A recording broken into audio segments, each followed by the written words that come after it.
कहानी की शुरुआत में हम एक कपल को देखते हैं जिसमें लड़की का नाम मैरी और लड़के का नाम डेविड होता है। दोनों बहुत खुश होते हैं क्योंकि मैरी माँ बनने वाली होती है। फिर डेविड मैरी से कहता है कि इस वीकेंड हमें कहीं बाहर जाना चाहिए, जिस पर मैरी पूछती है कौन सी जगह पर। डेविड बोलता है वो जगह मेरे डैड के टाइम की है, वो मुझे और मेरी सिस्टर को वहाँ ले जाया करते थे जहाँ एक ब्यूटीफुल जंगल है और घनी झाड़ियाँ। मैरी कहती है तो क्या हम वहाँ घर रेंट पे लेंगे, जिस पर डेविड कहता है कि मैंने सोचा है कि मैं रूबी करवा लूं क्योंकि वहाँ मेरे और तुम्हारे अलावा कोई नहीं होगा। अब डेविड और मैरी अपने घर से वीकेंड कैंपिंग के लिए कार से निकल जाते हैं। उन्होंने अपनी कार के पीछे रूबी जोड़ रखी होती है जिसमें वहाँ वो अपना दिन गुजारेंगे। फिर वो दोनों एक घने जंगल में आ जाते हैं जहाँ दूर दूर तक कोई नजर नहीं आता। फिर मैरी अपनी कार से उतर जाती है और बोलती है वाह ये कितना अच्छा है। फिर डेविड मैरी को कुछ दिखाने के लिए रूबी में बुलाता है। वो मैरी को रूबी में जो सामान होता है उनके बारे में बताता है। मैरी को भी ये अच्छा लगता है लेकिन उसे वहाँ थोड़ी सांस लेने में तकलीफ होती है और वहाँ डेविड मैरी को आंख पर एक ग्लास चढ़ाकर उसे एक सरप्राइज दे रहा होता है, लेकिन वो मैरी को एक किस दे देता है और बाहर चला जाता है। अब रात हो जाती है। मैरी और डेविड वहाँ एक आग जलाकर एंजॉय करते हैं। मैरी डांस कर रही होती है और डेविड गिटार बजा रहा होता है और फिर वो एक खुली सी जगह जाकर लेट जाते हैं। बात करते करते वो सो जाते हैं और सुबह होती है। फिर हम देखते हैं कि मैरी की नींद खुल जाती है और उसे सांस लेने में तकलीफ होने लगती है। वो जल्दी से रूबी के बाहर जाकर खड़ी हो जाती है। तभी वो देखती है कि एक कार उनकी तरफ आ रही होती है, जिससे डरकर वो रूबी के अंदर जाती है और विंडो से देखती है कि कार में से 4 लोग उतरते हैं, जिसमें से एक लड़की डॉल की तरह दिख रही होती है। मैरी डेविड को उठाती है। थोड़ी ही देर में रूबी का गेट कोई बजाता है। डेविड गेट खोलता है तो उसके सामने 2 लड़कियां खड़ी होती हैं। उसमें से एक लड़की अपने और अपनी टीम के बारे में बताती है और कहती है कि मैं नेली हूँ और ये मेरी सिस्टर बेका है और वो एल्मर और एमी है, जिस पर डेविड भी उन्हें अपने और मैरी के बारे में बताता है। फिर उन दोनों को वहाँ एक फैमिली के द्वारा नाइट में कैंपिंग और कॉफी के लिए इन्विटेशन दिया जाता है, जिसके लिए डेविड और मैरी तैयार हो जाती हैं। फिर मैरी रूबी की विंडो से बाहर देख रही होती है। तभी डेविड बोलता है चलो जंगल में कुछ पिक्चर क्लिक करते हैं, पर मैरी जाने से मना कर देती है और डेविड को जल्दी से आ जाने के लिए बोलती है। फिर डेविड वहां से चला जाता है। तभी अचानक से रूबी का गेट बजता है और मैरी जल्दी से गेट खोलती है। जहां नेली खड़ी होती है वो उससे बोतल खोलने वाली चाबी मांगने आई होती है। तब मैरी वो लाके उसे दे देती है। मैरी नेली से पूछती है कि तुम वैसे यहाँ किस लिए आए हो। इस पर वो कहती है हम भी यहाँ कुछ दिनों के लिए वीकेंड पर आए हैं, खासकर एमी के लिए,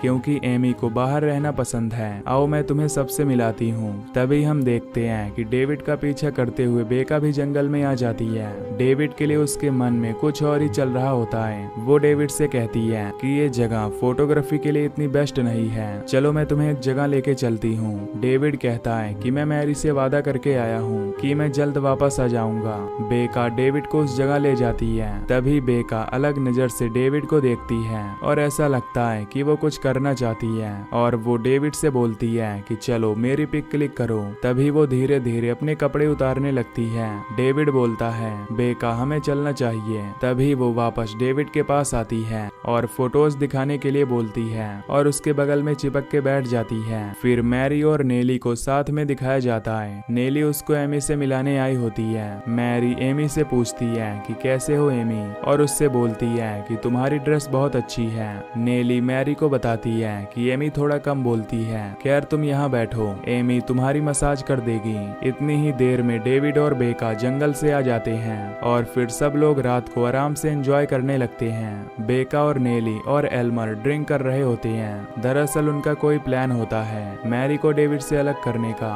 फिर मैरी नींद से उठती है तो डेविड उसके पास नहीं होता, साथ ही उसको भी किसी ने उसकी रूबी में चैन से बांध दिया होता है। दरअसल ये काम वहाँ पर आई साइकोपैथिक फैमिली का था। फिर थोड़ी ही देर में वो चारों लोग वहाँ जाते हैं और मैरी से बोलते हैं कि डेविड अब हमारे कब्जे में है, तुमने अगर कोई भी गलत हरकत करी तो इसका अंजाम अच्छा नहीं होगा। फिर वो वहाँ से एक एक करके चले जाते हैं। मैरी उनके जाते ही चैन को खोलने की कोशिश करती है लेकिन वो नहीं खुल पाती। फिर वो रूबी के सनरूफ से बाहर देखती है लेकिन उसे कोई नजर नहीं आता। थोड़ी ही देर में जब मैरी विंडो से बाहर देखती है तभी वहाँ एमी जो डॉल के कपड़े पहने होती है वो रूबी में फ्रूट्स लेके आ रही होती है। तभी जल्दी से मैरी सब कुछ ठीक करके वापस बैठ जाती है। एमी आती है और प्लेट रख कर जा ही रही होती है कि मैरी बोलती है कि क्या एमी तुम ठीक हो? मुझे पता है कि तुम उन लोगों से अलग हो, तुम एक अच्छी इंसान हो, क्या तुम मेरी मदद करोगी? पर एमी कुछ नहीं बोलती। अब रात हो जाती है और मैरी उठती है और वहाँ से भाग जाने की सोचती है। वो एक पिन से लॉक जो चैन में लगा होता है उसे खोल देती है और रूबी के अपर विंडो से बाहर निकल जाती है। वो उन लोगों के घर में जाती है और वहाँ सब कुछ शांत पड़ा होता है। मैरी धीरे से रूम के लॉक की चाबी उस डॉल में से निकाल लेती है और दूसरी तरफ जाती है। फिर वो उस रूम का लॉक खोलती है जहाँ डेविड को रखा होता है और मैरी ये सब देख के बहुत रोती है। मैरी बोलती है कि मैं तुम्हें यहाँ से ले जाऊंगी। इतनी ही देर में एक रूम की लाइट ऑन होती है और कोई डेविड वाले रूम की तरफ आ रहा होता है। तभी मैरी डेविड के बेड के नीचे छुप जाती है। फिर बेका रूम में आती है डेविड के साथ सेक्स करने के लिए और आते ही वो डेविड के ऊपर बैठ जाती है और डेविड कहने लगती है। तभी मैरी खड़ी होती है और उसे मारने के लिए जैसे ही वुड कटर उठाती है तभी पीछे से नेली वहां जाती है और मैरी का गला पकड़कर उसे गिरा देती है। वो वापस उसे बाहर ले जाती है और मैरी को एक लकड़ी के बॉक्स में डाल देती है। आगे हम देखते हैं कि सुबह हो जाती है। मैरी की आंख खुलती है और वो देखती है कि बॉक्स के पास कोई आ रहा है। नेली वहां आकर बॉक्स के अंदर पानी डालने लगती है। ये सब करते हुए एमी उसे देख रही होती है। फिर एमी भाग के आती है और बॉक्स खोल देती है और नेली और बेका मैरी के ऊपर पानी डालते हैं। फिर वापस ले जाके उसे रूबी में बंद कर देते हैं। नेली मैरी को एक फोटो देती है। वो फोटो डेविड की होती है और उसमें डेविड के मुंह पर एक कट का निशान होता है। वो उसे वहां दीवार पर लगा देती है। तभी बेका मैरी का हाथ पकड़ के उसका फेक आर्म निकाल लेती है और वो दोनों वहां से चले जाती हैं। फिर रात हो जाने पर मैरी सो रही होती है। तभी एल्मर रूबी के अंदर आ जाता है और उसके हाथ में एक प्लेट होती है, उसमें खाना होता है और वो मैरी से कहता है कि ये तुम्हारा नाइट का डिनर है और बोलता है मेरे पास आओ मैरी, साथ बैठकर खाते हैं। मैरी गुस्से में बोलती है गेट आउट। तभी एल्मर पॉकेट में से नाइफ निकालता है और अपने हाथ को काट कर उसका ब्लड निकाल कर उसे खाने में मिला देता है और उसे धीरे धीरे खाने लगता है और फिर उस खाने को अपने मुंह पर लगा लेता है और मैरी को गलत तरीके से पकड़ने लगता है। तभी मैरी जोर जोर से चिल्लाती है। तभी एमी वहां आ जाती है और एल्मर को मार के रूबी से बाहर निकाल देती है। एमी चुपचाप मैरी के सामने बैठ जाती है। तभी मैरी एमी को उसे बचाने के लिए थैंक्स बोलती है और कहती है एमी क्या तुम मुझसे बात कर सकती हो, मुझे तुम्हारी हेल्प चाहिए। फिर वो दोनों चेस खेलने लग जाते हैं। तभी मैरी की नजर एमी की नेक पर जाती है और वो वही चाबी उसके गले में देखती है जिस कमरे में डेविड लॉक होता है। वो उस चाबी को लेने की सोचती है लेकिन तभी एमी उसे पकड़ लेती है। तभी एमी बोलती है कि मैरी तुम बहुत सुंदर हो। इस पर वो उसे थैंक यू कहती है जिसके बाद एमी वहां से चली जाती है। फिर हम देखते हैं कि मैरी सो जाती है और तभी एमी उसके पास आती है और अपने हैंड ग्लव्स खोल देती है और मैरी के लेग पर अपने हाथ से मसाज करने लगती है मानो कि वो मैरी की हेल्प करना चाहती है। दूसरी तरफ नेली कॉफी पी रही होती है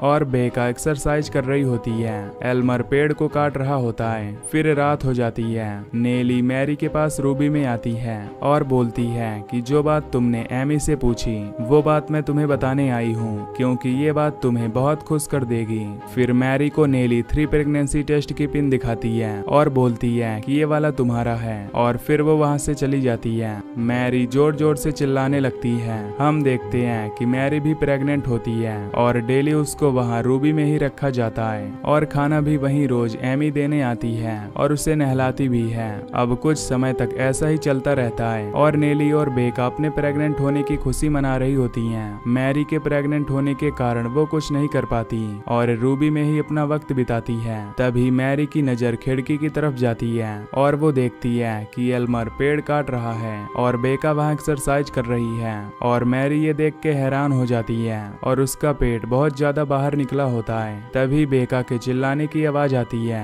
और बेका एल्मर का नाम लेकर चिल्ला रही होती है और एल्मर जल्दी से वहां आता है और बेका को सपोर्ट देता है। तभी रूबी में एल्मर गन लेके आ जाता है और बोलता है कि चलो वरना मैं तुम्हें शूट कर दूंगा। एल्मर मैरी को रूम में ले जाता है और वहाँ बेका बेड पर उल्टी लेटी होती है। नेली मैरी से बोलती है कि तुम्हें ये काम आता है क्योंकि तुम एक नर्स थी। मैरी बोलती है कि मुझे ये काम नहीं आता, जिस पर नेली उसके हस्बैंड का मेन पार्ट काट कर लाने को बोलती है। अगर उसने हेल्प नहीं की तो फिर मैरी जल्दी से एक कपड़ा और गर्म पानी लाने को कहती है, लेकिन बेका का बच्चा होते होते बेका की डेथ हो जाती है और एल्मर मैरी को धक्का देने लगता है, लेकिन एमी उसे वहां से पकड़ कर ले जाती है और रूबी में छोड़ देती है। तभी मैरी देखती है कि एल्मर जमीन में गड्ढा खोद रहा होता है। साइड में बेका की बॉडी भी रखी होती है। फिर रात हो जाती है। रूबी में मैरी आराम से सो रही होती है, लेकिन तभी कोई उसकी चैन पकड़कर खींचता है। वो और कोई नहीं एल्मर ही होता है। तभी एल्मर रूबी में ऊपर से आ जाता है और मैरी से बोलता है कि तुमने उसको नहीं बचाया,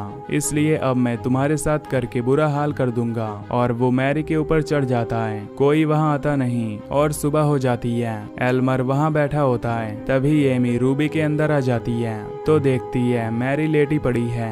ये देखकर उसे लगता है कि मैरी के साथ एल्मर ने कुछ किया है। तभी वो भागती हुई वुड कटर को उठाती है और एल्मर को मार देती है और मैरी उसे रूबी में से चुपके से देख रही होती है। तभी एमी की डॉल पर कोई लेडी गन से शूट कर देती है और एमी की डॉल जमीन पर गिर जाती है और वो लेडी वहां आके बोलती है कि अब ये नहीं बोलेगी। असल में ये लेडी नेली की माँ होती है और तभी वो मैरी को वहां खड़े देख लेती है और वो मैरी को वहां से बाहर आने के लिए बोलती है, नहीं तो वो उसे शूट कर देगी। वो लेडी बोलती है कि मैंने तुम्हारे बारे में बहुत कुछ सुना है और तुम्हारा बॉयफ्रेंड भी बहुत रोमांटिक है। तभी वो लेडी नेली को आवाज लगाती है और बोलती है डेविड को डिनर के लिए तैयार करो और मेरे लिए गर्म पानी तैयार करो। और फिर हम देखते हैं मैरी बाथिंग टब में नहा रही होती है। एमी उसे नहला रही होती है। मैरी एमी से दोबारा पूछती है कि क्या तुम मेरी हेल्प करोगी? इसके बदले मैं तुम्हें नई जिंदगी दूंगी। बस तुम्हें एक काम करना है, कार की चाबी ले आओ। तब एमी गन और उसका फेक आर्म मैरी के पास ला रही होती है।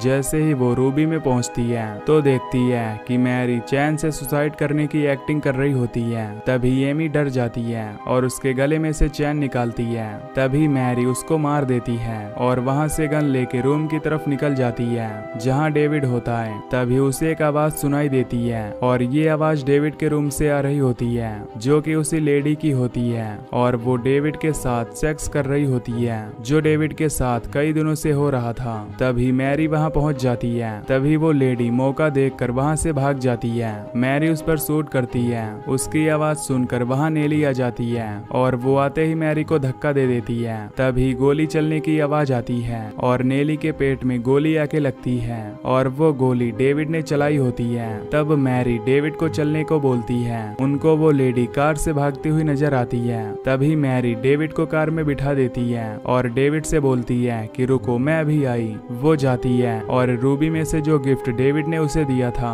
वो लेके आती है। तभी वहां नेली उसको मारने आ जाती है, लेकिन किसी तरह मैरी उसे मार देती है और डेविड के पास आकर उसे वो रिंग दिखाती है जो डेविड ने उसे पहनने के लिए लाया था। और हम देखते हैं कि एमी लास्ट में रूबी से निकलती है और मैरी का लास्ट समय चल रहा होता है, उसका बच्चा होने वाला था। तभी पीछे से एमी वहां आ जाती है और बोलती है क्या मैं इसे देख सकती हूँ? और ये बोलकर वो बहुत तेज भागते हुए वहां से वापस उसी घर में जाती है और वहां जाकर सारे सामान को इधर उधर फेंकने लगती है। दूसरी तरफ मैरी के पास डेविड होता है जो उसकी हेल्प कर रहा होता है और लास्ट में मैरी का बच्चा हो जाता है और वो दोनों बहुत खुश होते हैं। और इसी के साथ ये मूवी यहीं पर एंड हो जाती है।